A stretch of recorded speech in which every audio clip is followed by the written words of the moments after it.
रील्सच्या माध्यमातून राज्यभर ओळख मिळवलेली सोलापूर जिल्ह्यातील मंगळवेढा तालुक्याच्या ब्रह्मपुरी गावातील रोहिणी पाराध्ये हिच्या मृत्यू प्रकरणात आता नवा धागा समोर आला आहे। रोहिणीच्या मृत्यूसमयी हॉटेलमध्ये उपस्थित असलेली एक व्यक्ती कोण होती याची माहिती आता उघड झाली असून या व्यक्तीच्या भूमिकेबाबत विविध प्रश्न उपस्थित होत आहेत। 26 मे रोजी दुपारी मंगळवेढा तालुक्यातील हॉटेल ग्रामपंचायतमध्ये रोहिणी पाराध्ये आणि तिचा पती वास्तव्यास होते। त्याच हॉटेलच्या खोलीत रोहिणीचा मृतदेह गळफास घेतलेल्या अवस्थेत आढळून आला। मात्र घटना घडल्यानंतर हॉटेलमध्ये उपस्थित असलेला एक वस्ताद अचानक बेपत्ता झाला। त्याने मोबाईल बंद केला आणि कोणालाही संपर्क न करता तेथून निघून गेल्याची माहिती समोर आली आहे।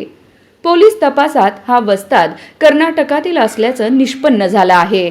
तो नेमका कोण होता, हॉटेलमध्ये काय करत होता आणि घटना घडल्यानंतर तो का फरार झाला याचा शोध पोलीस घेत आहेत।